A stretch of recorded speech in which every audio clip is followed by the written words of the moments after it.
Bonjour et bienvenue à tous qui nous rejoignent aujourd'hui. Je m'appelle Anastasia Bouchok et je travaille sur la composante de gestion des connaissances du projet mondial de mise à jour UNIP. Merci d'avoir pris le temps de participer à cette table ronde intitulée Intégrer la gestion des données sur les POP, systèmes d'information au niveau national et régional, organisée par le Partenariat pour une croissance verte fondée sur la connaissance JVKP dans le cadre du projet de mise à jour des plans nationaux de mise en œuvre mondiale financés par le FEM et dirigés par le PNU. Les polluants organiques persistants sont des produits chimiques dangereux qui restent dans l'environnement pendant de longues périodes, s'accumulent dans des organismes vivants et présentent des risques pour la santé humaine et les écosystèmes.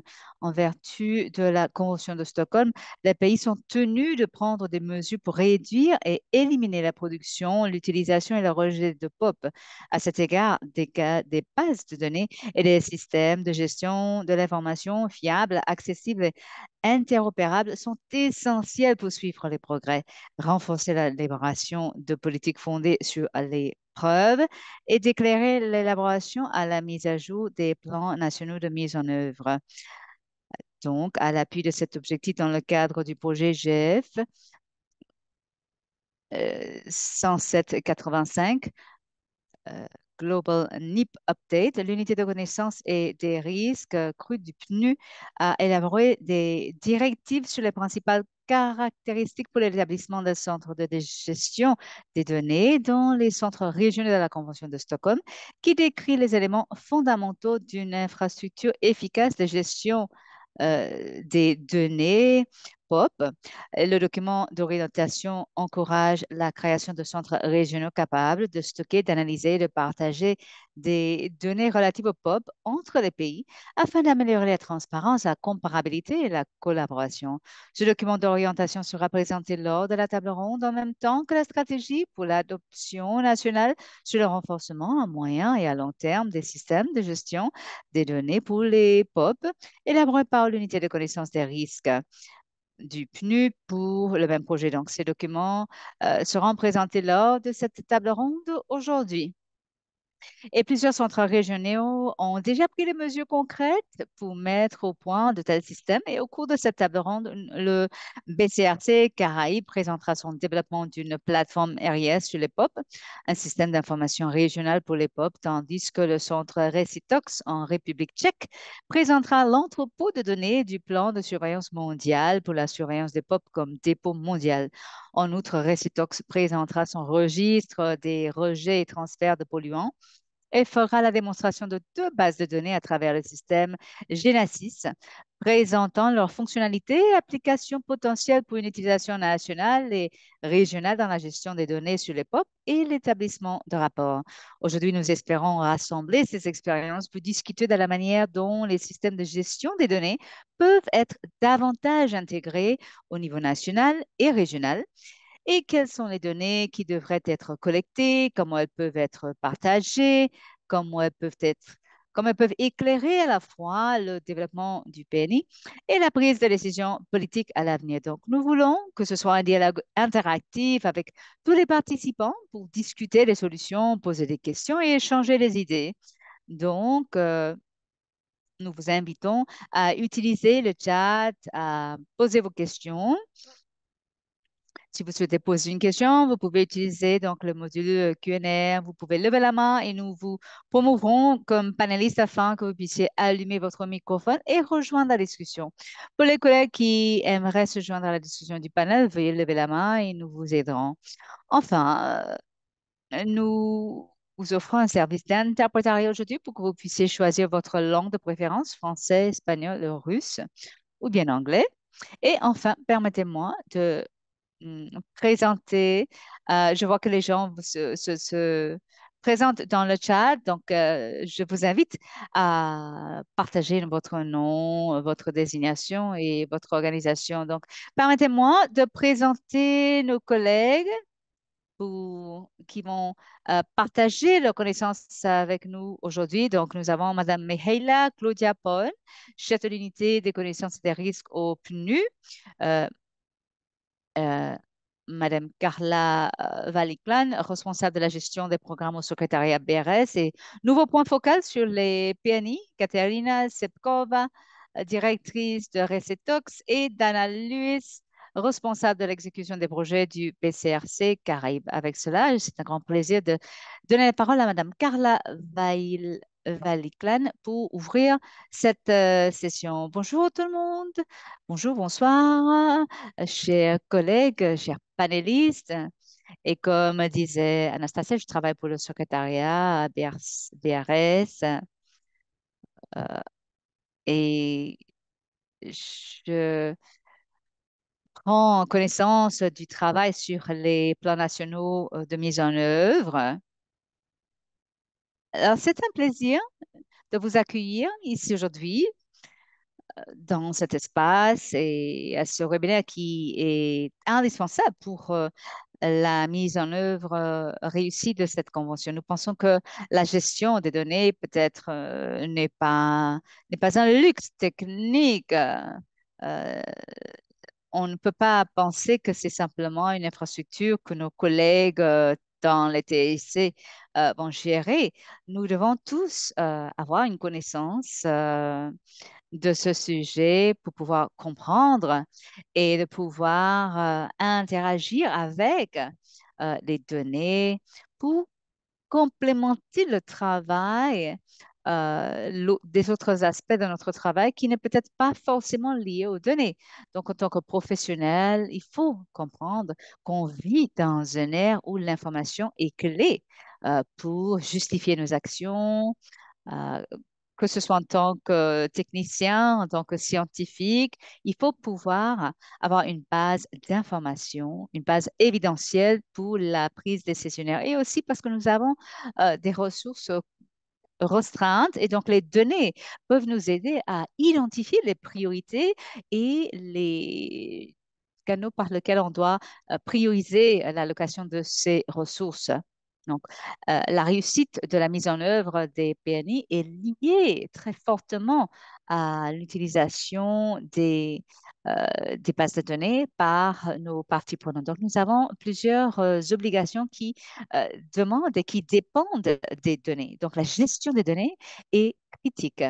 Et comme disait Anastasia, par exemple, les plans nationaux de mise en œuvre, je suppose que la plupart d'entre vous en- ont une idée de cela ou en fait partie. Mais ceci, le reporting national, donc les mises à jour nationaux sont importants.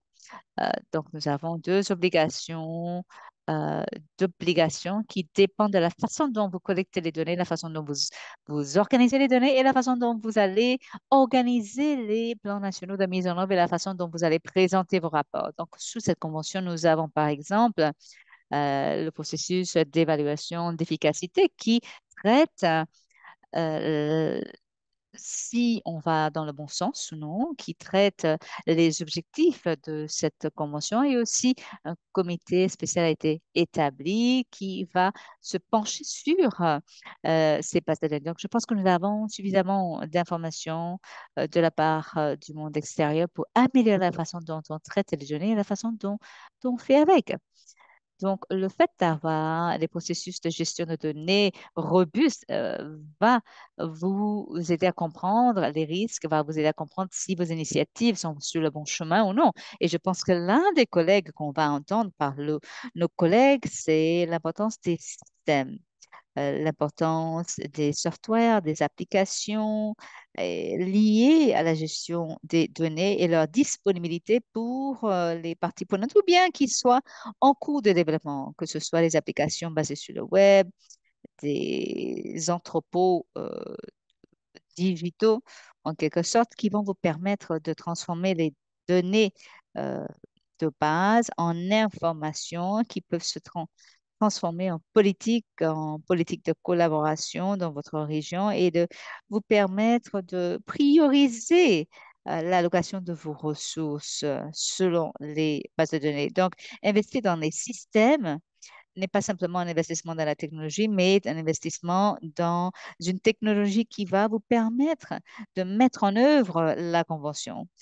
Au-delà de cette initiative peut vous apporter d'autres bénéfices, tels la transparence parmi les organisations qui font partie de la mise en œuvre de la Convention, mais aussi au niveau mondial, ainsi que l'efficacité. Cela peut aussi aider à garder le ballon en cours de chemin.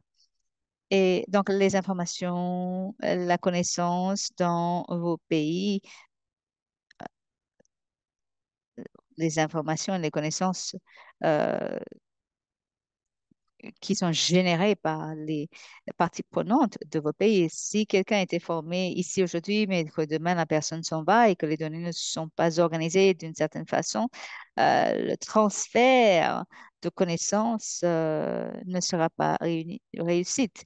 Aussi, la capacité à continuer à apprendre, cette capacité sera appuyée par les bases de données.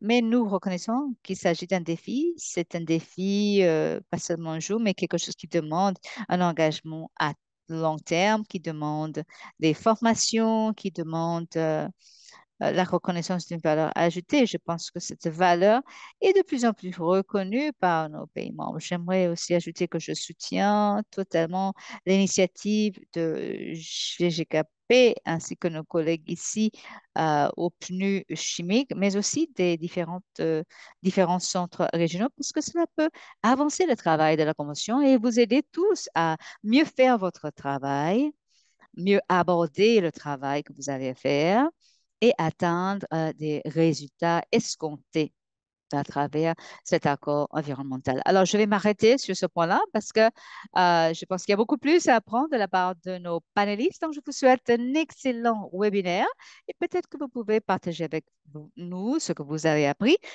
quels sont les systèmes que vous avez dans vos pays parce que peut-être que vous avez des choses que nous n'avons pas chez nous et on aimerait bien apprendre quels sont les outils qui vous servent, qui vous sont utiles. Donc, je vous souhaite excellent webinaire et merci d'avoir pris le temps d'être présent ici avec nous.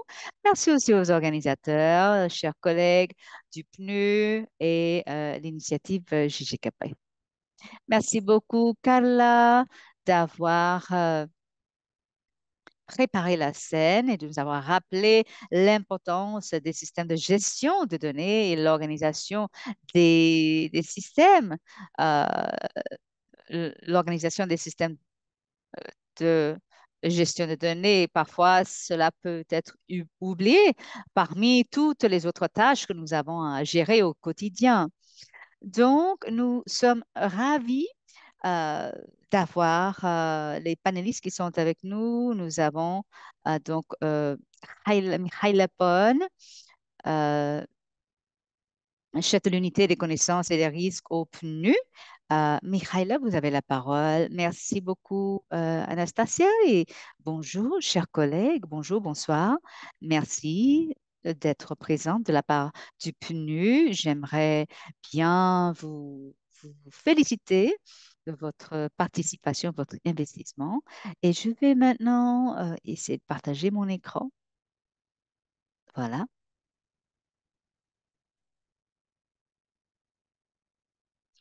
On peut voir votre écran. Merci. Si vous pouvez euh, le passer en mode présentation, c'est parfait. Allons-y. Voilà. Donc, je travaille, comme je disais, avec l'unité de connaissances et des risques au programme euh, du Programme des Nations Unies pour l'environnement. Et notre travail est d'élaborer des lignes directrices ainsi que des outils, de développer des outils pour la dissémination à travers les différents réseaux et à travers nos chers collègues au GGKP. Donc, en ce qui concerne ce webinaire, nous étions mis d'accord l'année dernière, donc en 2024, nous avons édité deux documents courts de lignes directrices liées, d'un côté liés au pôle de gestion de données et l'autre document lié aux activités et actions au niveau national pour le renforcement des systèmes de gestion de données par rapport au POP. Donc, les deux rapports sont disponibles sur la plateforme du GGKP. Donc, vous pouvez toujours les consulter sur leur site web, le site web du GGKP. Et je crois que très prochainement, nous allons devoir mettre à jour ce rapport parce que les choses avancent tellement rapidement. Donc, peut-être qu'on aura besoin de modifier cela. Donc, je vais introduire rapidement cette présentation. Je ne vais pas passer trop de temps là-dessus. Par contre, euh, j'aimerais annoncer, je dirais, un caveat.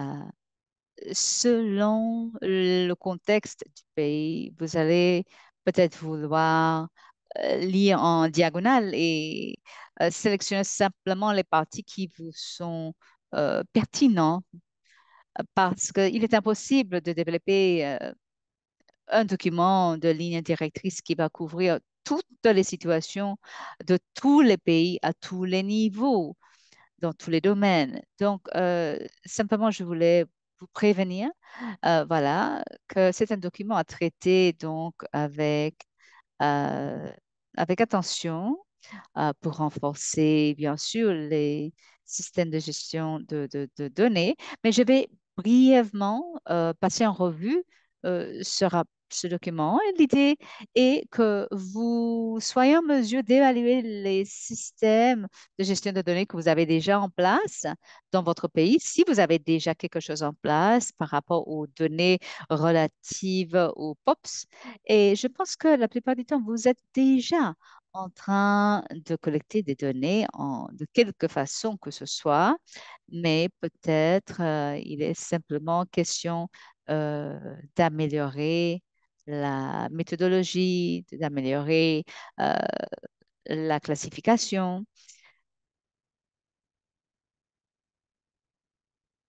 Certains exemples peuvent prendre en compte un comité ou bien un groupe d'experts, peu importe le nom que vous voulez donner, que vous mettiez en place au niveau de votre pays pour superviser cette gestion de données ou l'aspect de la gestion de données au niveau national. Mais en même temps, par exemple, il y a des pays qui ont déjà un comité ou un bureau de coordination pour le développement des plans nationaux de mise en œuvre et donc ils vont peut-être nous donner quelque chose qui existe déjà. Donc, je ne suis pas en train de vous dire qu'il vous faut absolument créer quelque chose juste pour nous donner.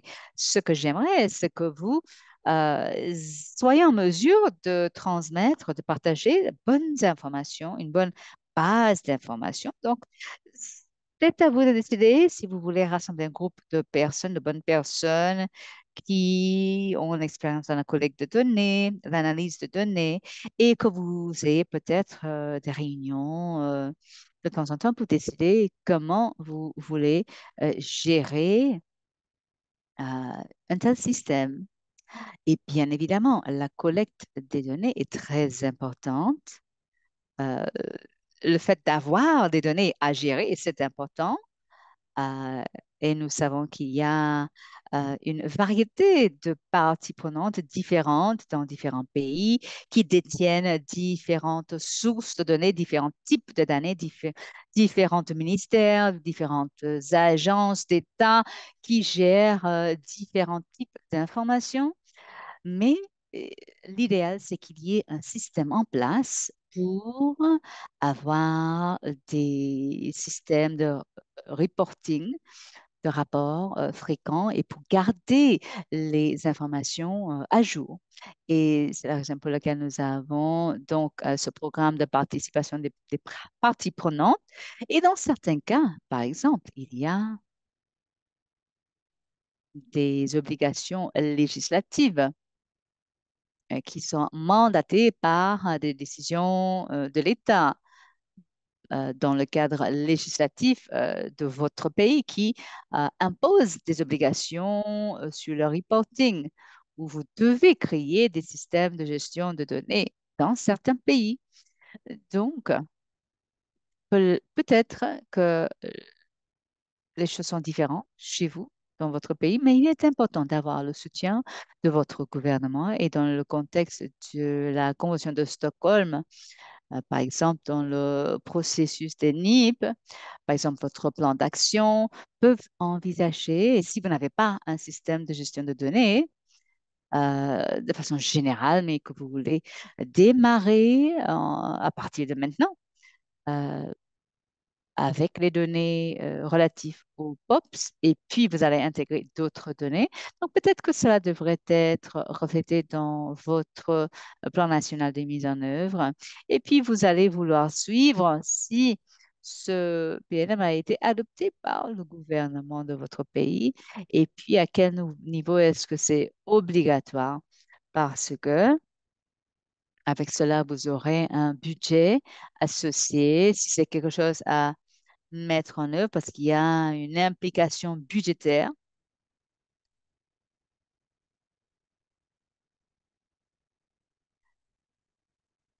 ainsi que les systèmes financiers. Donc, il ne s'agit simplement pas de développer un système, mais de maintenir les systèmes qui ont été mis en place. Puis, il y a d'autres options potentielles, par exemple, d'avoir des règlements, que ce soit à part entière, que ce soit intégré dans les obligations de reporting. Et bien sûr, si il y a un tel cadre réglementaire, il va falloir avoir ou envisager la mise en œuvre et euh, l'application de ces lois pour voir à quel point vous êtes en mesure de mettre en place le système et de le maintenir en place. Donc, s'il y a des obligations qui surgissent, des exercices de reporting, c'est quelque chose qui doit être présenté aux différentes parties prenantes, qui doivent être formées pour pouvoir fournir les données et les personnes qui gèrent ces données devraient aussi être formées pour pouvoir maintenir ce système en place. Les conseils directrices traitent aussi cette question de gestion de système. Donc, je ne vais pas entrer en détail. Euh, vous voyez ici les différents composants, donc la gouvernance des données, qualité de données, sécurité, technologie, ainsi que les actions de soutien y compris la formation pour les employés sur la gestion des données, la qualité, la sécurité, l'utilisation des analytiques de données pour la prise de décision. Donc, vous avez tous ces différents éléments à prendre en compte, à prendre en considération et tout cela fait partie donc du manuel de conseil ou de ligne directrice et je vais mentionner brièvement le pôle de données. Donc, à travers le travail du plan national de mise en œuvre, nous avons noté des demandes de la part de personnes qui voulaient mettre sur pied un pôle de données sur les produits chimiques régionaux. Et nous avons l'exemple ici présent de Recetox, de BCRC de Trinidad et je pense que vous allez trouver ça bien intéressant. Mais je voulais en même temps présenter quelques éléments clés que d'autres centres régionaux qui n'ont pas ce type de plateforme, mais qui ont besoin d'en être informés et qui peuvent s'inspirer de l'existant chez les autres. Alors, la base de données compréhensive, c'est un outil. L'intégration de données en provenance de multiples sources, c'est aussi un outil. Et il faut aussi penser à la collaboration pour le partage des informations entre les différents utilisateurs, les entreprises, les agences de réglementation. La qualité des données est aussi un élément à prendre en compte. Et c'est aussi valide et qui devrait être euh, gardé en toute sécurité pour que cela soit surveillé. Et peut-être qu'il n'y a pas d'autres moyens. Aussi, la capacité à grandir, à étendre à plus grande échelle, cela est un point important. Donc, nous avons ces nouvelles concernant l'accessibilité. Et je pense que c'est tout de mon côté. Donc, je crois que lorsqu'il n'y a pas de règles en place, peut-être qu'il faut considérer ce que les centres régionaux sont en train de mettre en place pour stocker les données et pour pouvoir présenter les données. Et peut-être dans ce contexte, j'aimerais mentionner deux initiatives différentes de boîte à outils intégrées, utilisées dans le processus du plan national de mise en œuvre et qui peut devenir un outil qui soutiendra votre euh, BNI sur les POPs.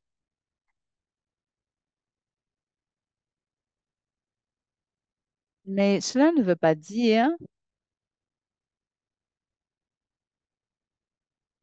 vos coordonnées, les deux choses ne sont pas mutuellement exclusives. Je pense que cela peut fonctionner ensemble et je pense que c'est tout de ma part.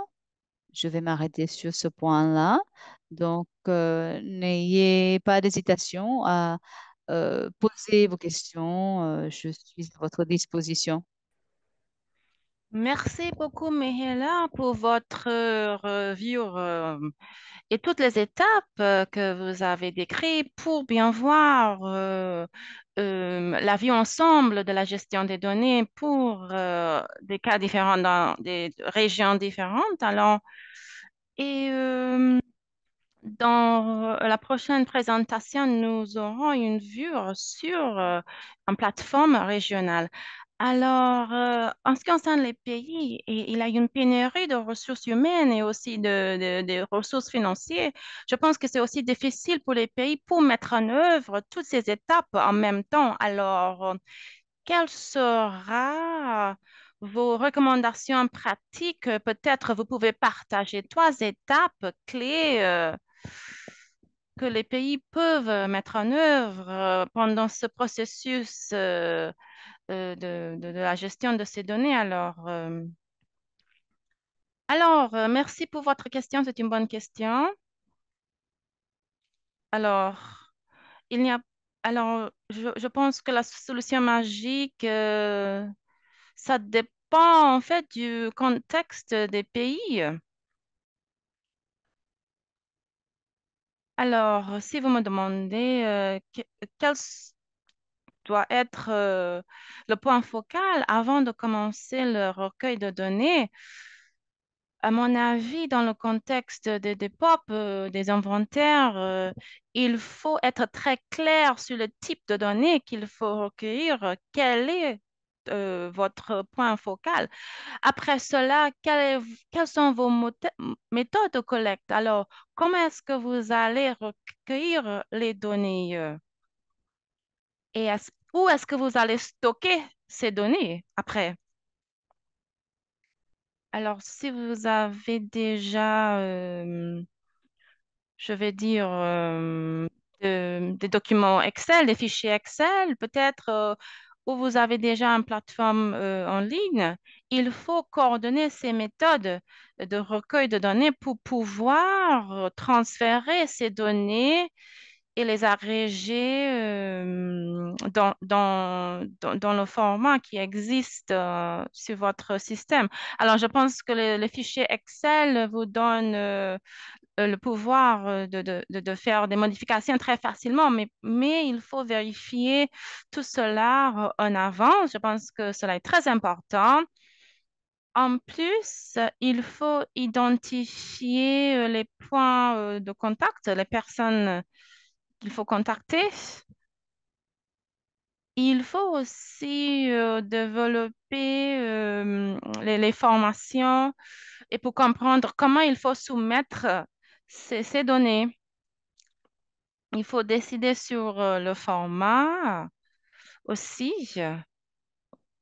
ou peut-être c'est un système de données en ligne. Je pense qu'il faut faire un peu de travail avant de commencer le recueil de données pour voir si vous allez le connecter dans le bon format, d'une manière où c'est facile de les agréger et de les mettre dans vos systèmes différents. Alors, je pense aussi qu'il faut aussi voir avec les autres équipes qui travaillent sur les conventions, sur le changement climatique. Par exemple, il y a les émissions pour la convention de Minamata aussi. Peut-être les parties prenantes sont similaires et dans des domaines différents et eux, ils sont en train de recueillir le même type de données. Alors, vous ne voulez pas refaire le travail deux fois. Alors, il faut aussi faire vos devoirs avant de commencer le processus et essayer de voir les données qui existent déjà. Et il faut aussi essayer d'harmoniser le format et identifier d'autres éléments qui vont influencer le moyen d'agréger et stocker les données. Alors, donc, j'espère que j'ai répondu à votre question. S'il y a d'autres collègues qui veulent répondre avec d'autres expériences, je veux bien. Ah, alors, il y a quelques expériences dans le chat liées à votre présentation. Alors, est-ce que PNU analyse les tendances de pop par les régions? Et est-ce qu'il existe des données liées à la concentration, aux effets à la santé et aussi à l'impact sur l'environnement? Alors, je pense que Katka aura quelques exemples. Donc, je pense que je vais laisser Kat à répondre. C'est un travail joint avec PNU en ce qui concerne le suivi et un suivi, un plan national de suivi. Et donc, ils ont en fait un référentiel des données. Alors, je vais laisser Kat à répondre à cette question. Alors, une dernière question liée à votre présentation. Alors, vous avez expliqué l'importance d'avoir un référentiel de données national, mais en ce qui concerne le cadre réglementaire, il y a des défis. Est-ce que vous pouvez parler des mécanismes qui sont présents pour identifier les lacunes en ce qui concerne la conformité? Oui, oui, c'est très lourd, c'est une question lourde et je n'ai pas de réponse magique à cette question. Cela dépend. Alors, je Je crois que cela dépend du moyen, de comment vous manipulez les données. Alors, où provient les demandes? Est-ce que cela vient du contexte de Stockholm? Et avec votre législation, il faut aussi inclure ces demandes qui sont obligatoires. Et pourquoi vous avez inclus ces informations? La raison pour laquelle c'est vous voulez utiliser cette information plus tard. Vous pouvez voir peut-être les tendances qui existent et peut-être il n'y a pas de réduction des produits chimiques. Comme une personne responsable, il faut peut-être prendre des actions pour réaliser vos objectifs pour les conventions. Alors, il existe aussi d'autres avenues. Il faut documenter vos investissements. Il y a par exemple un fonds environnemental qui finance ces interventions dans les domaines différents. Vous voulez comprendre quelle est la situation de base et il faut faire le recueil des données. Je vous donne quelques exemples. Je ne sais pas exactement le cas spécifique. Alors, dans chaque pays, il existe plusieurs façons et il existe un potentiel et comment vous pouvez utiliser les données que vous avez requises. Alors, c'est notre objectif final, le lien avec la santé et l'environnement. Merci, Mihila. C'était une question très difficile. Alors, avant de terminer, alors, il y a d'autres questions en ce qui concerne le recueil de données. Alors, en fait, il y a des commentaires. Le problème dans notre pays, c'est pour pouvoir trouver les données précises. Il y a aussi le problème de la transparence des données. Quelquefois, nous n'avons pas les projets pour nous aider à créer des vrais inventaires pour les nouveaux POP. Donc, c'était une réflexion sur l'exercice du recueil de données. Alors, il y a une question sur la boîte d'outils. Vous l'avez mentionné comme une solution. Au Cameroun, nous avons recueilli les données des parties prenantes. Il y a des lacunes dans les documents parce qu'il y a un manque d'informations au niveau national. Alors, qu'est-ce qu'il faut faire? Je pense que vous avez déjà répondu à cette question, mais peut-être vous pouvez répondre. Oui, oui, oui, très rapidement. Si vous avez un peu d'informations, je pense que c'est mieux d'avoir rien du tout. Oui, c'est un problème qui existe et je pense que nos rôles et vos rôles, c'est pour remplir les informations au mieux possible. Des fois, vous avez des dépendances sur des parties prenantes. Si vous n'avez pas les moyens pour vérifier ces données, alors prenons un exemple. Si quelqu'un dit, oui, nous avons ce produit et, et il existe des POP et la concentration et ceci ou cela, alors, et il y a des produits sans POP. Alors, comment est-ce que vous pouvez compter cela? Alors, je ne pense pas que c'est possible de vraiment vérifier toutes les déclarations des parties prenantes dans votre système. Il faut... ah, le- alors, je ne sais pas si vous avez les moyens pour vérifier toutes les déclarations et toutes ces informations. Et bien sûr, il y a une multitude de données qu'il faut générer seulement pour la Convention de Stockholm. Cela est encore plus un fardeau pour vous tous dans les pays. Alors, je pense qu'il faut décider, il faut utiliser ce que vous pensez que est le mieux, en fait. Alors, c'est une partie prenante, la importer. peut-être c'est pas précis. Vous pouvez refaire une description de la situation. Et la prochaine fois, vous pouvez en fait révérifier les informations pour avoir plus d'informations si c'est possible.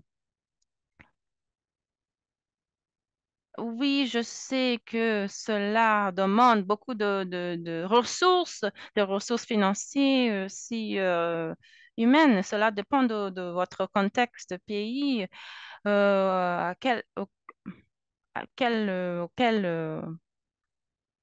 manière vous voulez. Vous pouvez en fait vérifier les données. Et d'autres, il faut aussi demander aux parties prenantes d'être responsables pour les données qu'ils vous donnent. Des fois, il faut demander encore une fois, est-ce qu'il existe des preuves? Alors, je peux penser d'un exemple de la peinture. Peut-être ils doivent dire que il ne contient pas de plan dans cette peinture. C'est juste un exemple. Ils peuvent montrer les documents de certification pour montrer que cette information est précise. Donc, il y a d'autres moyens que vous pouvez mettre en place pour demander aux parties prenantes, pour vous donner des certifications, par exemple, pour des produits, des matériaux, etc. Donc, oui, merci beaucoup, Mihela. Il y a d'autres questions dans le chat, mais je pense que nous devons continuer au prochain intervenant. Nous avons une présentation régionale. Merci beaucoup, à Mihela pour l'introduction des lignes directrices et j'espère que nos collègues vont lire les lignes directrices et si vous avez des questions, vous pouvez nous envoyer un email. Alors, maintenant, je vais donner la parole à Katerina, chef du Centre national à la République tchèque. Merci beaucoup. Je sais que c'est un jour férié chez vous. Merci beaucoup d'être là avec nous aujourd'hui. À vous. Merci beaucoup, Anastasia. Merci beaucoup pour l'invitation. Bonjour à tous, bonsoir.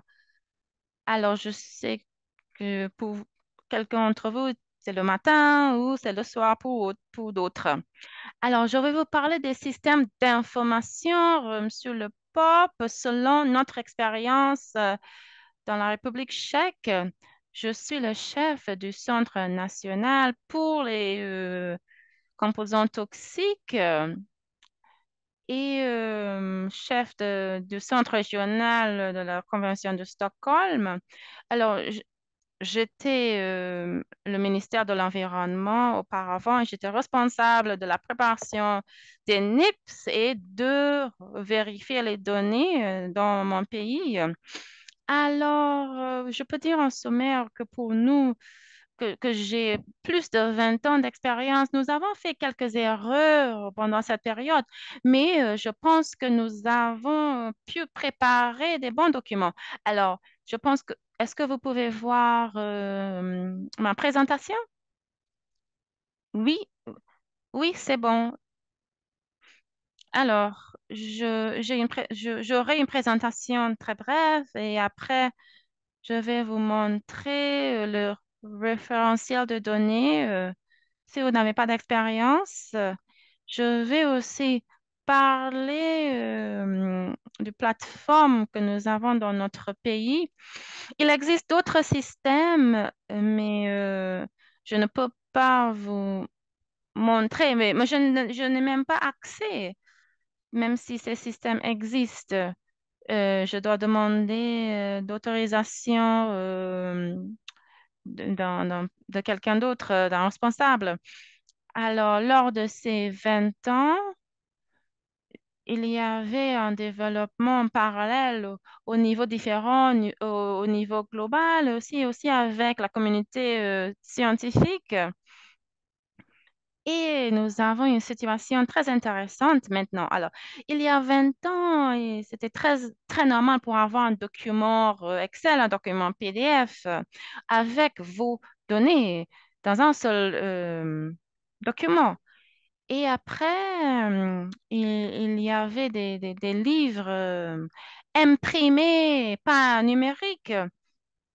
Je sais qu'aujourd'hui, cela nous paraît un peu difficile à croire de nos jours, parce que maintenant, nous avons des milliers de bases de données et vous ne savez pas alors où il faut chercher sur quelle base de données. Et après, la Convention de Stockholm a été appliquée dans la République de Tchèque, la communauté de chercheurs voulait contribuer. Et, et alors, dans mon centre, nous avons travaillé sur ces produits chimiques pendant 20 ans et nous voulions avoir de l'information précise sur ces POP. Alors, nous avons commencé à travailler sur une base de données et quand le plan de suivi de données a été créé, l'objectif était d'identifier des modifications dans la concentration. Donc, c'est pour pouvoir identifier ces tendances et pour créer des diagrammes comme vous pouvez voir à l'écran. Nous avons travaillé très dur et nous avons créé ce plateforme et certains parmi vous, vous avez déjà vu ce plateforme. Il y a entre vous qui sont des membres des organisations internationales et vous collaborez avec des organisations dans les pays. Vous avez déjà entendu de ce référentiel de données qui s'appelle le GMP.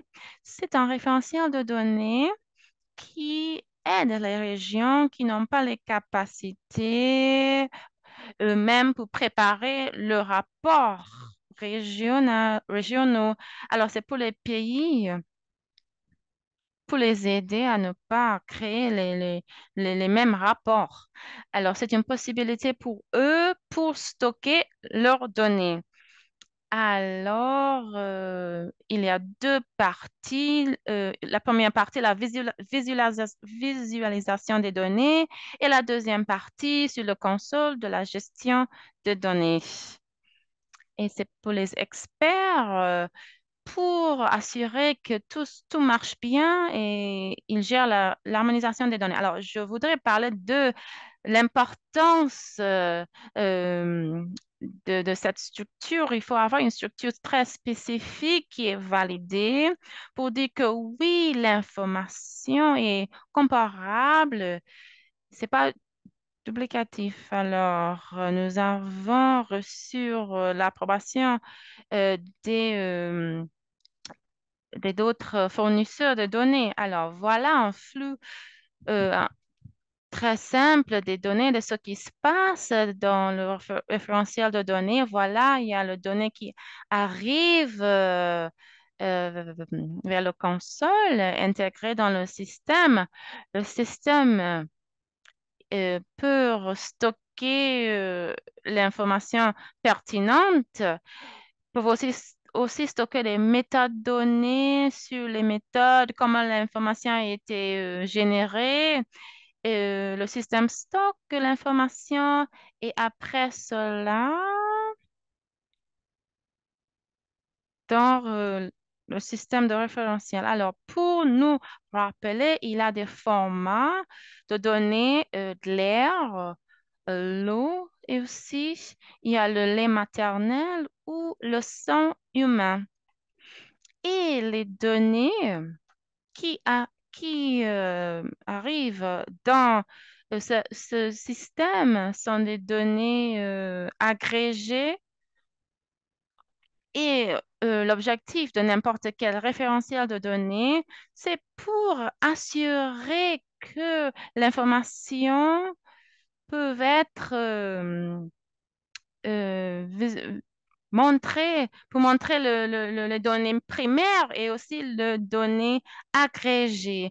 Alors, il faut décider sur le type de données, si le données est primaire, si le données est agrégé pour décider sur la prochaine étape.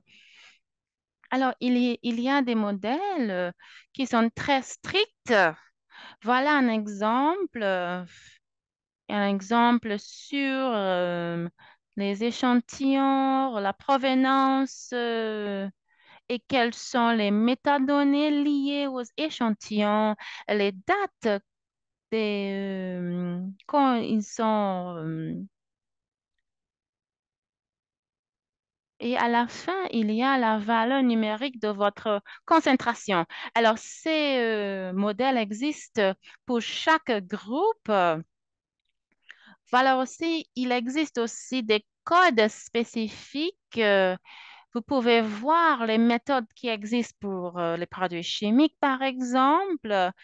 Il existe des types, des conteneurs aussi qui sont aussi suivis. Et il y a la liste où vous pouvez mettre les proportions. Alors, pendant la période d'importation, le système vous prévient qu'il a une erreur si ce n'est pas correct. Alors, le référentiel de données de GMP vous montre la visualisation des données. Alors, je vais vous montrer en fait le site. Vous pouvez voir toutes les données qui sont déjà résumées dans les rapports sous sous la Convention de Stockholm qui régidait tous les 6 ans. Je voudrais nous rappeler qu'en 2027, lors de conférence de POP, va rédiger le quatrième rapport et à la fin de cette année, nous avons ouvert le recueil de ces rapports. Alors, il existe 5 modules et vous pouvez le sélectionner à gauche de votre écran. Vous pouvez regarder les points différents. Voilà la distribution spatiale. Il y a des points d'échantillon un peu partout dans le monde. Là, vous pouvez voir là où se passent les activités. Voilà la disponibilité des données. Vous pouvez voir les pays à gauche. Et en bas, vous pouvez voir les années des échantillons et les points de couleur. Vous pouvez voir quand nous avons fait des échantillons. Le vert représente moins d'informations. Nous savons que euh, la convention a augmenté la liste des conventions et maintenant vous pouvez voir des couleurs et de rouge. Nous voulons voir plus de rouge. Alors, voilà la module sur les statistiques. Alors, sur l'information agrégée. Après, il y a l'analyse des tendances.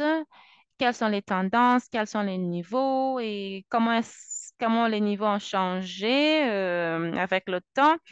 Il y a une carte, vous pouvez sélectionner le site, vous pouvez sélectionner un produit chimique spécifique pour explorer la tendance et les caractéristiques des tendances. Alors, c'est vraiment un outil pour les parties prenantes pour montrer les activités qui se sont passées dans les pays liés à la Convention de Stockholm, la gestion des POP, quelles sont les visualisations qui sont disponibles.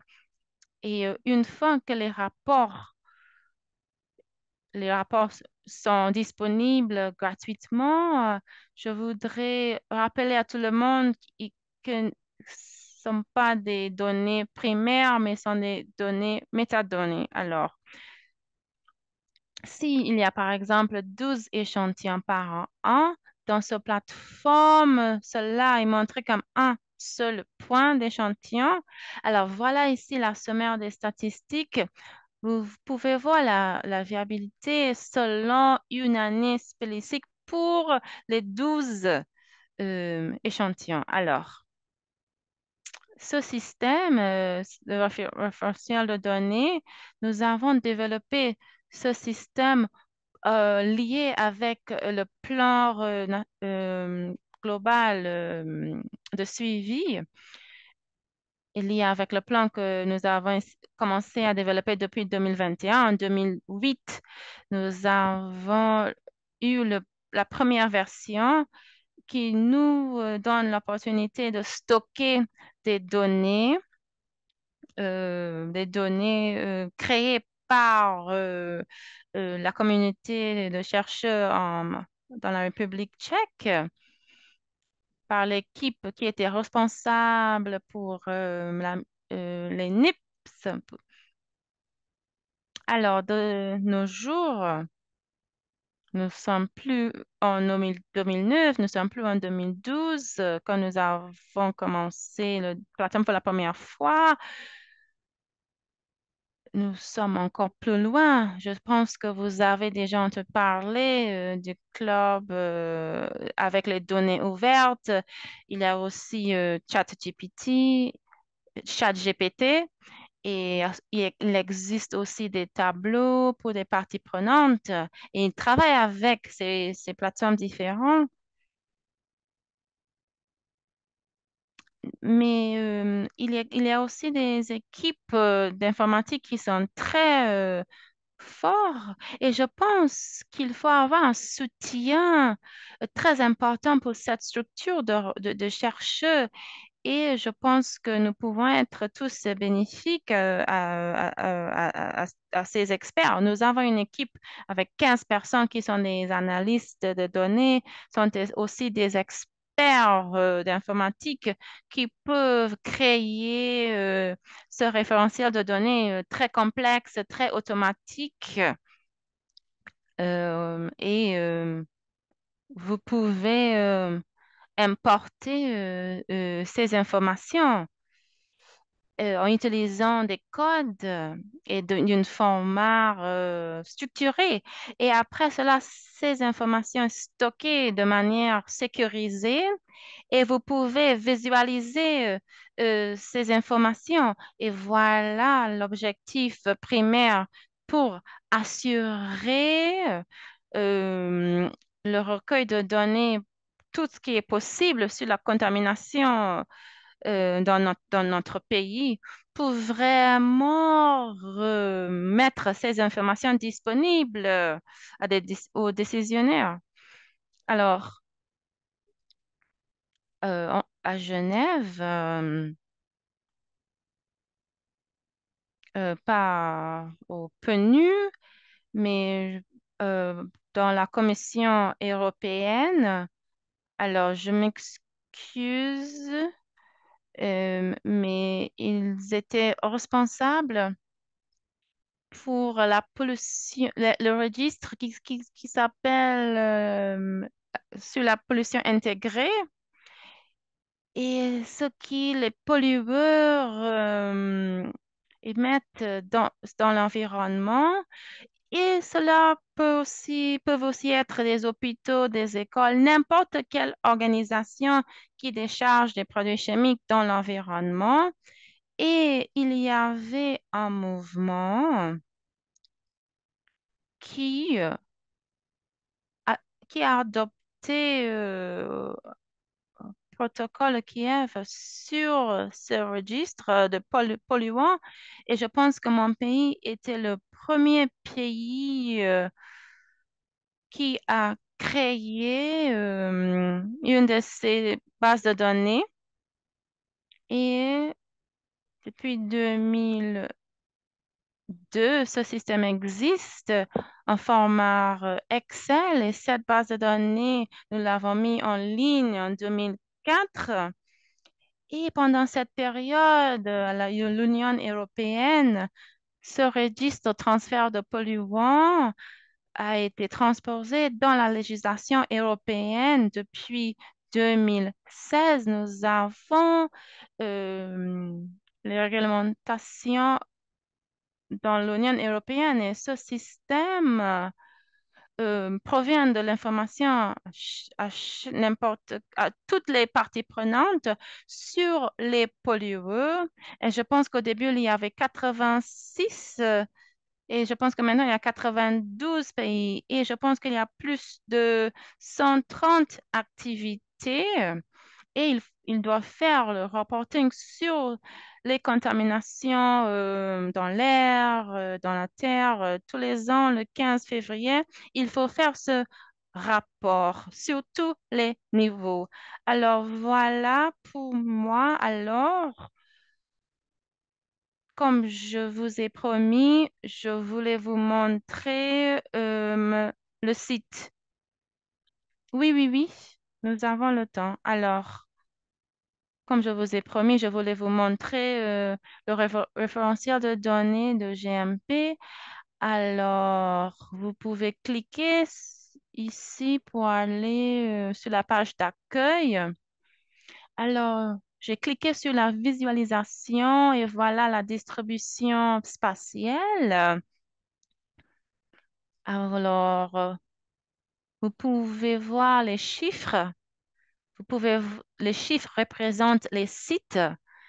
Alors, je vais choisir une matrice. Alors, par exemple, je vais cliquer sur l'air.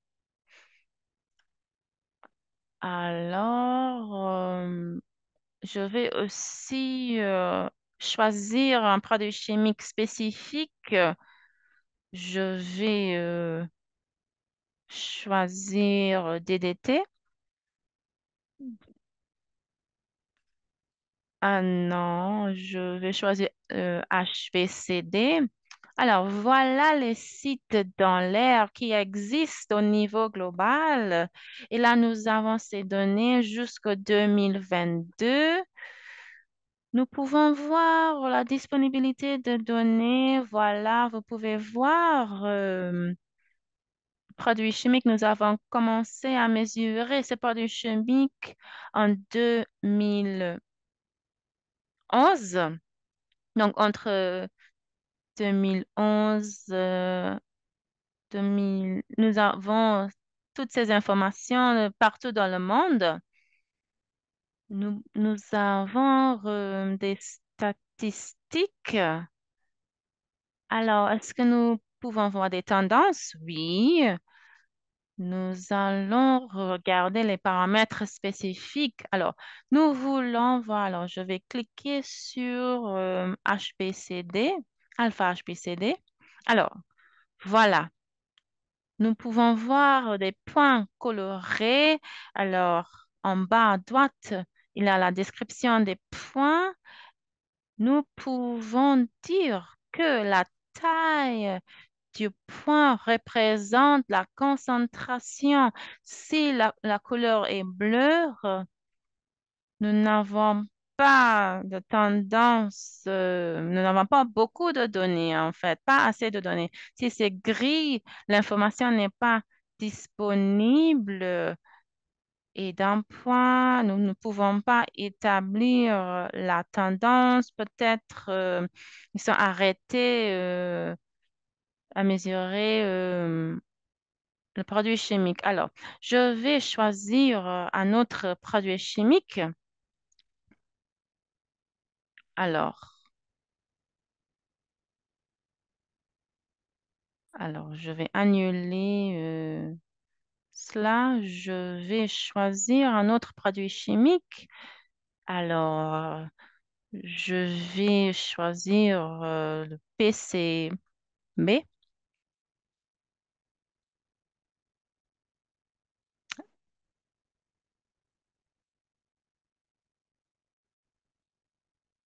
Alors, PCB. Et je vais mettre ici 153. Alors voilà, pour les données de l'ère de PCB, vous pouvez voir qu'il y a des tendances. Si je clique ici, nous pouvons voir, vous regardez, il y a une augmentation. Si je clique sur un autre point, peut-être en France, nous pouvons voir que les niveaux sont assez bas, 3 picogrammes, et il y a une réduction en fait. Mais là, si je clique ici, il y a de l'information sur les tendances. Ici, il y a une réduction. C'est 10 jusqu'au 4. Alors, c'était juste pour vous montrer de l'information sur les données. Alors, il y a des possibilités pour des experts. Voilà, il y a des méthodes analytiques. Voilà les années, là où pour- voilà où il y a des données. Il y a voilà les techniques aussi. Et toutes ces informations, vous pouvez les exporter. Vous pouvez cliquer ici et vous pouvez les enregistrer sous format Excel ou sous une carte, sous aussi JPEG aussi. Vous pouvez aussi faire prendre une photo et vous pouvez le sauvegarder sous un format comme un fichier. Alors, je vais aussi vous montrer euh, un autre document. Désolé, c'est un chèque pour vous montrer les décharges. Alors, si je peux vous montrer la carte, alors il y a la République tchèque seulement parce que c'est un système seulement pour notre pays, la République tchèque. Donc, les données, c'est seulement pour la République tchèque. Alors, je sais qu'il y a 86 produits chimiques qui sont obligatoires. Moi, je sais qu'il existe le PFAS. J'ai sélectionné le PFAS ici. Alors, j'ai sélectionné ceci pour l'année 2024. Je pouvais voir que ces installations dans le pays ont émis ces produits.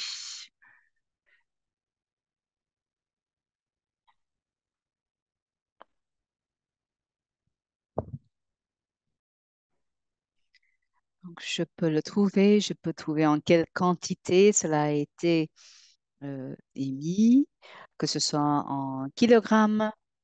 Donc, il y a quelques installations qui relâchaient de très petites quantités, comme celle-ci, qui a été faite par calcul, mais il y en a d'autres qui ont relâché 3 et 6 kilogrammes par an dans les eaux de la République tchèque. Donc, c'est juste un aperçu des transferts et un tel registre existe dans de nombreux pays sous le protocole de l'ONU.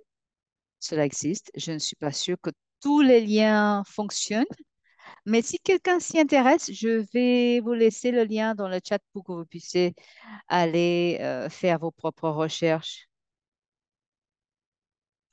et je pourrai répondre à vos questions si vous en avez. Donc, je vais arrêter de partager mon écran. Je pense que c'est tout de ma part. Merci beaucoup. Euh, je ne suis pas sûre que si vous avez vu mon écran. Merci, Katka. Oui, on voit toujours. Oui, oui, oui, on voit toujours votre écran. Oui, oui, ça reste à l'écran. Merci beaucoup. C'était une présentation tout à fait compréhensive. Merci d'être entré dans tous les avancées, les développements. J'ai entendu que c'est vraiment un privilège de regarder, d'apprendre comment cela a été élaboré. Et donc, c'est vraiment super intéressant de montrer même les tendances, qu'on arrive à suivre des tendances. Donc, nous avons une question dans le chat, peut-être pour vous trois. Allons-y. Alors, avec l'accès au plan mondial de surveillance qui est limité, comment est-ce que nous pouvons vraiment optimiser ces données Donc, en fait, l'accès n'est pas limité, vraiment, parce que toutes les données qui ont été euh, publiées ou dans les groupes d'organisations régionales et qu'ils ont déployés peuvent être utilisées par n'importe quel pays. Donc, sur le site web de la Convention de Stockholm, il y a une liste d'organisations des membres et des organisations. Donc, le plus simple, c'est de les contacter, leur demander de l'aide. Et si ça ne marche pas, vous pouvez toujours venir vers nous sur notre site web. J'ai des collègues qui seront ravis de vous aider. Si, par exemple, vous avez vu au niveau du euh, pôle de, de stockage des données digitales du plan mondial de surveillance, vous avez des informations qui vous intéressent, vous pouvez toujours nous demander, mais les informations sont publiquement accessibles. Maintenant, je voulais mentionner que notre propre système de gestion de données, Genesis, peut aider si un pays est en manque de données et nous travaillons avec le Canada et la République slovaque. Nous pouvons travailler avec vous pour vous aider à utiliser le système. On ne le montre pas euh, publiquement, mais nous avons des systèmes pour pouvoir vous aider. Donc, n'hésitez pas de nous contacter. Merci beaucoup, Katka. C'est une opportunité formidable pour les pays, surtout pour les pays qui font des efforts de générer des bases de données et qui recherchent un peu d'aide pour pouvoir répondre aux obligations en termes de disponibilité des données. Donc, ils peuvent aider, ils peuvent utiliser et avoir accès à la base de données Genesis. Donc, nous allons laisser vos coordonnées aux participants à cette séance pour qu'ils puissent entrer en contact avec vous. Donc, merci beaucoup pour cette séance, cette présentation formidable et nous sommes prêts à passer la prochaine présentatrice de la BCRC de la Caraïbe, Dana Luis, qui va nous présenter le développement du système d'information régional pour les POPs. Merci beaucoup, Anastasia, et bonjour à tout le monde. C'est un plaisir pour BCRC Caraïbes d'être présent et de vous présenter notre système d'information régional POP. Je voulais confirmer que vous êtes en mesure de voir mon écran. Vous voyez ma présentation? Oui, tout à fait, ça marche. Merci beaucoup d'avoir confirmé. Donc, je vais y aller tout de suite. Donc, il s'agit de notre système de gestion des informations POPs au niveau national et régional. Le nom du projet est le développement et la mise en œuvre d'un mécanisme de gestion durable pour les POP dans la Caraïbe. Cela a été mis en place par UNIDO et financé par le GEF. Et il s'agit donc d'une base de données pour les informations au niveau national et régional sur l'utilisation et la gestion des POP ainsi que les sites contaminés annexes. Donc, cela nous aide à cartographier et visualiser ainsi que d'analyser les données et aussi de comprendre s'il y a des tendances ou des relations entre les différents points de data. Donc, le système est utilisé par différentes agences nationales pour aider dans la prise de décision en ce qui concerne les POP et la gestion environnementale. Le système est élaboré pour fournir une représentation géospatiale intégrées ou parallèles. Donc, il ne s'agit pas simplement de données représentées dans une feuille Excel où nous avons le type de pop sous la quantité, mais nous pouvons aussi identifier de façon spatiale ou rendre représenter de façon spatiale ces données. Ce système est aussi déployé comme un dépositaire des études concernant les POP, y compris des rapports, des études publiées publiquement. Donc, cette plateforme peut contenir des photos concernant la zone précise Donc, tout cela peut être mis à jour sur la plateforme. En termes d'architecture de cette plateforme, alors, c'est basé sur le système web qui abrite des données sur les POPs à travers les pays caribéens et c'est bâti sur le pôle ArcGIS qui comporte une interface pour la cartographie, l'analyse des sites contaminés, des émissions et les inventaires chimiques. Non, le fait que cette plateforme soit basée sur le web, cela nous permet de bénéficier de deux composantes. Le fait que ce soit accessible euh, en ligne par quelqu'un dans un autre pays, peut travailler dessus, ajouter des informations, voir, visualiser les données, etc. Mais aussi, cela permet aussi la synchronisation. Donc, moi, je peux porter des changements au site et quelqu'un d'autre dans un autre pays en temps réel peut voir que la mise à jour a été faite. Alors, la plateforme est gérée de façon sécurisée et au niveau national et au niveau spécifique à chaque site. C'est aussi un site web qui permet divers niveaux d'autorisation d'accès, c'est-à-dire que différentes personnes peuvent accéder à différents niveaux du site web. Donc, nous pouvons ajuster le niveau d'autorisation pour un membre du public ou que ce soit un membre d'un comité de pilotage qui travaille directement sur le projet, par exemple. Donc, cela permet de différencier les niveaux d'accès selon euh, le rôle des personnes qui veulent avoir accès à ce site web. Par rapport aux données dont nous disposons sur le site web, comme je l'ai mentionné, cela a été développé sous le Jeff. Donc, cela est concentré ou se focalise sur les POPs en ce moment. Par exemple, les pesticides POP, les PFOS, PCB, les POP non intentionnels, ainsi que les retardants de flamme rominés. Alors, Antigua et Barbuda, Barbade, Belize, Saint-Christophe et Nevis, Suriname, Trinité et Tobago ont participé à ce projet. Et en ce moment, la plateforme n'est pas encore lancée officiellement, mais nous sommes en train euh, d'étudier euh, un élargissement de cette plateforme pour incorporer d'autres pays qui sont intéressés aussi. Et nous voulons aussi euh, étendre la variété de POPs qui apparaissent sur le site web. Donc, non seulement, par exemple, Mercure, mais on aimerait aussi inclure, par exemple, les pneus, les déchets provoqués par les pneus, par le mercure et d'autres produits chimiques à part les POP.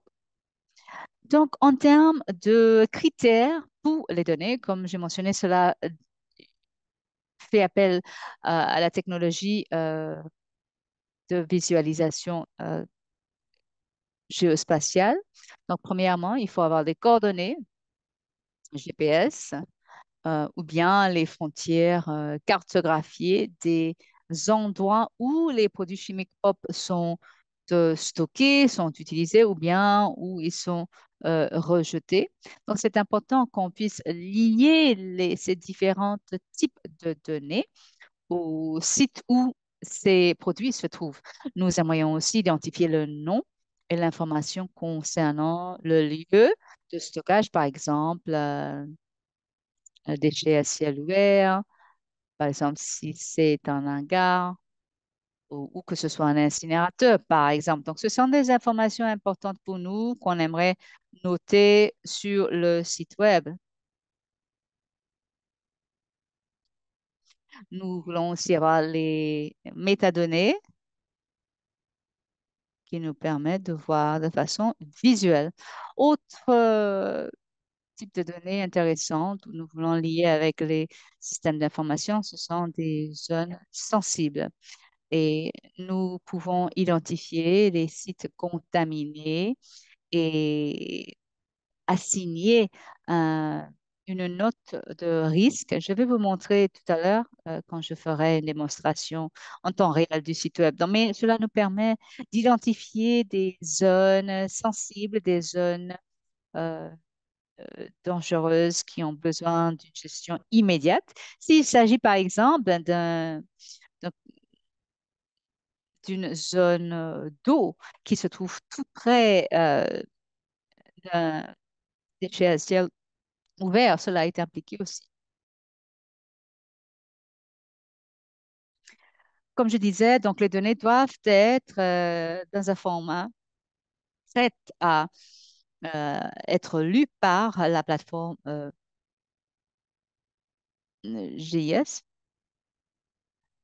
Donc, les parties prenantes qu'on aimerait conseiller, et c'est quelque chose qu'on considère tout en réfléchissant à l'élargissement de la plateforme, c'est que les personnes doivent être formées à utiliser euh, ces systèmes. Donc, cela demande euh, une compréhension de base des systèmes d'information géographique, tels les parties prenantes qui soutiennent ce processus, par exemple, les techniciens qui travaillent dans le ministère de la planification, en ce qui concerne les données géospatiales, bien sûr, mais aussi pour des parties prenantes qui travaillent dans les ministères de l'environnement, de santé, de l'agriculture, et cela leur permettra de fournir des données de qualité. Donc là, c'est une vidéo qui vous montre l'état actuel du système de gestion des informations. Comme vous voyez, c'est notre page d'accueil, mais cela est lié à la campagne mondiale. C'est une campagne liée au pop. Si vous n'avez pas encore vu cette campagne, je vous encourage d'aller voir sur le site web. Il y a des brochures et d'autres types d'informations qui sont disponibles sur le site web par rapport au pop. C'est FOS. Et c'est donc quelque chose que nous avons développé à Trinité et Tobago, mais qui inclut les autres pays, les 8 pays qui ont participé à ce projet. Donc, cette page, je vous montre, donc c'est la page administrative euh, du BCRC avec le nom de site basé sur les données que nous avons déjà téléchargées. Donc, nous n'avons que 2 sites, mais nous avons aussi des tableaux de bord qui nous permettent de visualiser ces données de façon beaucoup plus accessible, beaucoup plus intuitive. Il y a aussi la possibilité de valider les données. Donc, lorsque les personnes téléchargent des informations sur ce site web, il faut que les données soient d'abord validées par le secrétariat avant d'être publiées sur notre site web. Donc, c'était un petit aperçu de ce tableau de bord. Et comme je l'ai déjà mentionné, nous avons la possibilité de regarder les données au niveau national, mais aussi de considérer, de prendre en compte des équipements, des lieux, des sites spécifiques. Donc, voilà ce que nous avons déjà téléchargé à la plateforme. 66 sites où nous avons identifié déjà les PFOS, 16 pour les POPs, PTB 26 et euh, euh, le SIG vraiment est basé sur la quantité ou le volume de données que vous avez. Donc, plus on a des données, plus on peut visualiser les données. Donc, cette cartographie nous permet de visualiser où se trouvent ces produits chimiques et dans quel état cela se trouve. Donc, Barbade, vous voyez, Barbade, c'est l'endroit qui a le maximum de PCB. Nous avons trouvé la plus grande quantité de PCB. Donc, là, encore une fois, la carte de la Barbade, vous pouvez voir sur le plan national où ces produits chimiques existent à la Barbade. Donc, nous utilisons des identifiants uniques pour lier la situation géographique avec les informations relatives à ce site. Donc, ici, comme j'ai mentionné, on peut lier des photos au site. Donc, au-delà du fait qu'on peut ajouter donc les produits chimiques, on peut considérer l'état de la zone même. Donc, j'ai mentionné aussi qu'on peut identifier euh, une note de risque pour tel ou tel site en particulier. Cela nous permet de pointer, d'identifier le site exact ou la source des POP et selon ces informations et la quantité, cela va nous permettre de déployer donc un score ou une note de risque.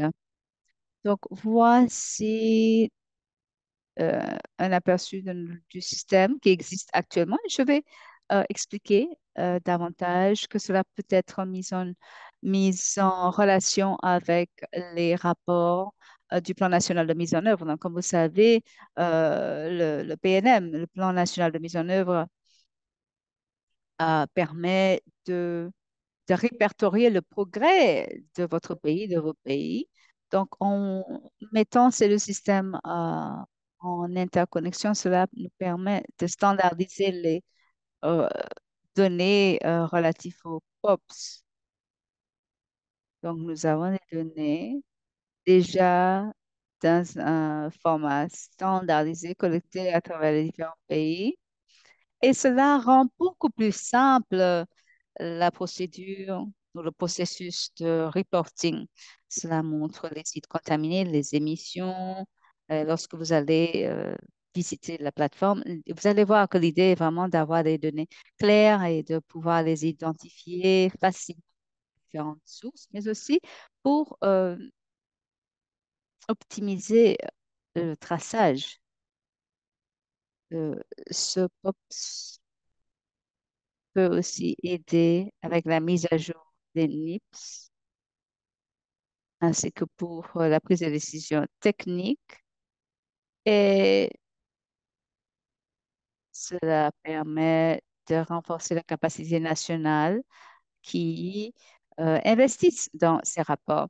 La plateforme soutient aussi la coopération régionale à travers les pays de la Caraïbe, tout en améliorant la capacité de la Caraïbe à répondre et à remplir aux conditions de la Convention de Stockholm. Donc, au-delà d'un site de stockage ou d'un pôle d'information, c'est vraiment un système qui fonctionne comme un outil dynamique pour la surveillance et la gestion durable des POPs. Donc, je vous remercie de votre participation, de votre attention et je suis ravie d'avoir pu vous présenter donc ce rapport.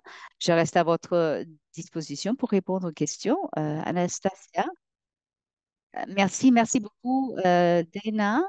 Et là-dedans, je sais qu'on avait une séance plus tôt où vous aviez présenté et c'est une excellente opportunité de voir en plus de détails donc cette introduction à l'IRS. Et c'est vraiment inspirant comme projet, des exemples avancés de la part des centres régionaux où on voit, parce qu'il y a quelques années, on ne pouvait pas penser, imaginer d'avoir de tels exemples. Et aujourd'hui, on parle de tous ces systèmes avec les systèmes d'information géographique, avec des éléments vraiment, des éléments technologiques que vous deux avez mentionnés. Euh, euh, cette possibilité de standardiser les données. Je pense que c'est la partie la plus difficile de standardiser, d'avoir toutes les données aux normes internationaux et que cela permette une meilleure coopération. Et le fait que tout cela soit lié à des systèmes de validation aussi, et cela a contribué au succès de ces systèmes. Donc, je suis vraiment ravie de ces exemples. Je pense que quelques questions ont été posées et 4K, j'ai déjà répondu à certaines questions, mais je vois qu'il y en a d'autres. Il y avait une question pour 4K par rapport à, pardon, c'était une question pour Recetox. Recetox a fait un bon travail sur les POPs. Est-ce que vous avez des exemples de cas où ces données ont été utilisées pour aborder des questions de pollution dans votre pays, en République tchèque? Et est-ce que vous aimeriez répondre à ces questions en 4K?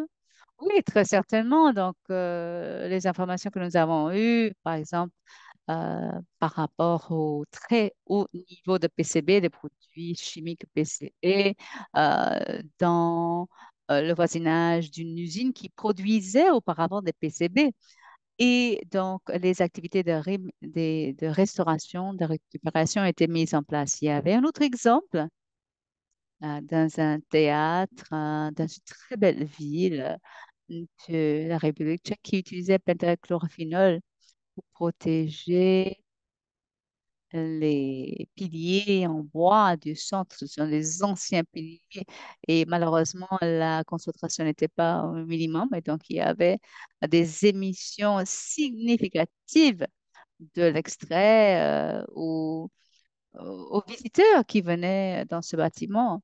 Et donc, une fois que cela a été trouvé, ce problème a été trouvé, il y a eu donc des efforts d'enlever ce produit chimique inattendu qui se trouvait dans cet agent de protection du bois. Donc, en proche collaboration avec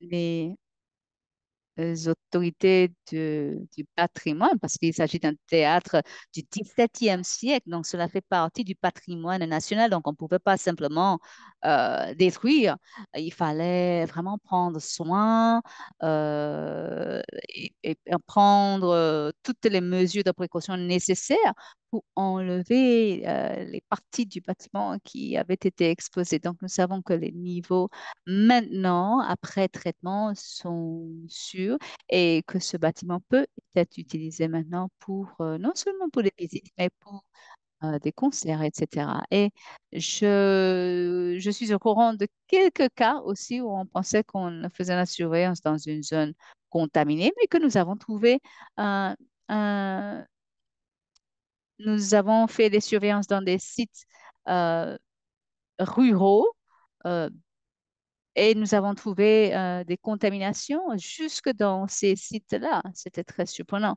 Mais au moins, on sait, voilà, qu'il y a eu quelque chose et qu'on peut prendre des mesures pour euh, répondre à ces difficultés. Mais nous savons aussi parfois il faut une action immédiate. Merci beaucoup, Kafka, d'avoir répondu à cette question, d'avoir partagé cet exemple intéressant et le cas qui se trouve dans la grande ville. Sur le dernier point de cette séance, je pense que nous pouvons nous mettre d'accord que les données sont la toute première étape, mais en même temps, c'est un atout qui peut changer la donne. Ça peut changer la façon dont on agit. Ça change la façon et notre capacité à agir rapidement. Et puis, l'exemple de 4K démontre de façon vraiment pertinente comment et combien il reste à faire.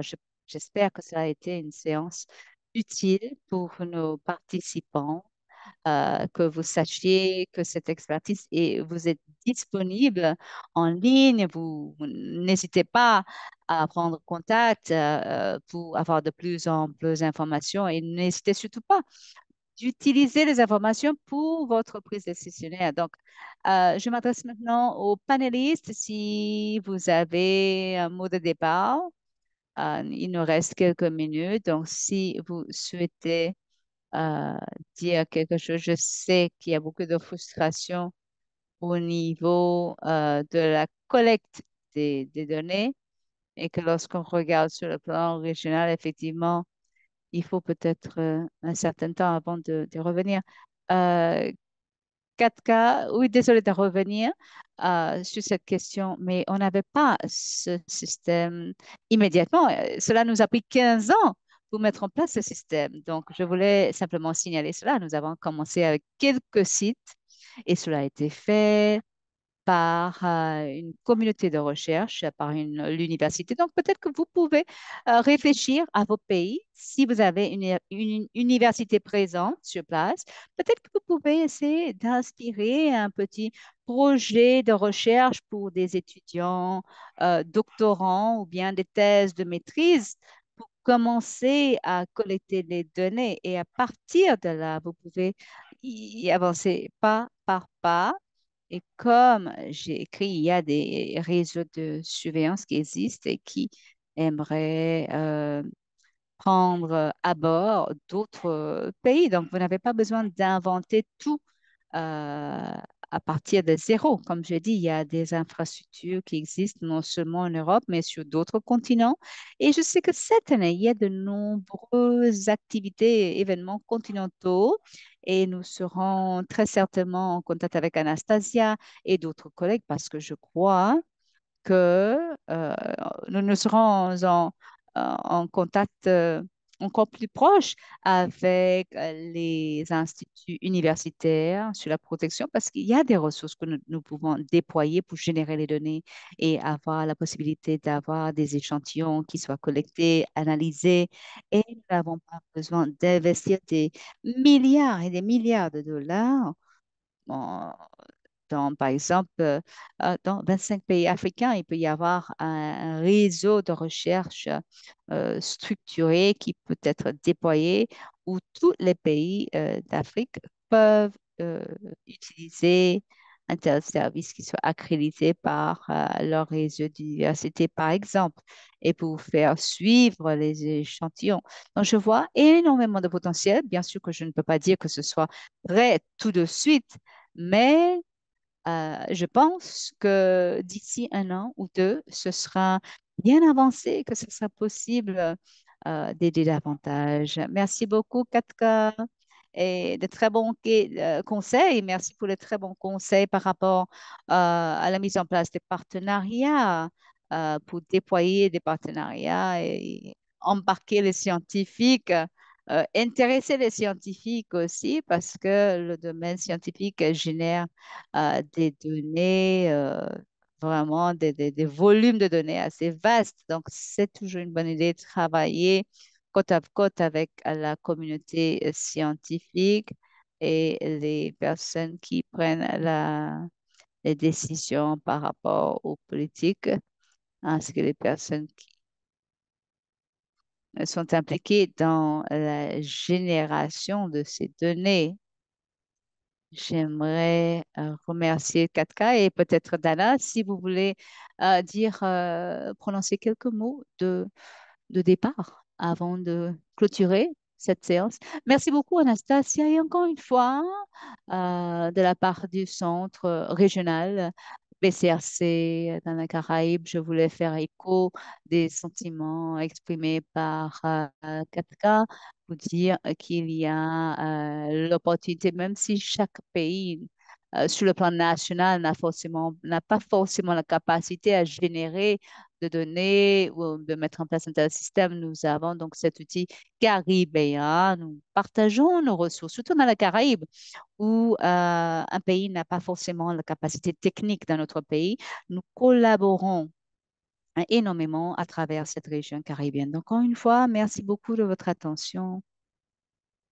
Merci, Dana, et je vous remercie. Donc, Carla, Mihaela, Katka, Dana, pour toute cette expérience, ces expériences, cette expertise que vous avez bien voulu partager dans cet espace public avec les autres collègues qui travaillent sur ce sujet. Donc, sur ce point, nous sommes sur le point de clôturer et nous allons partager l'enregistrement vidéo ainsi que les diapositives si nos collègues n'y voient pas d'inconvénient. Nous aimerions partager les diapositive avec les collègues qui se sont rejoints.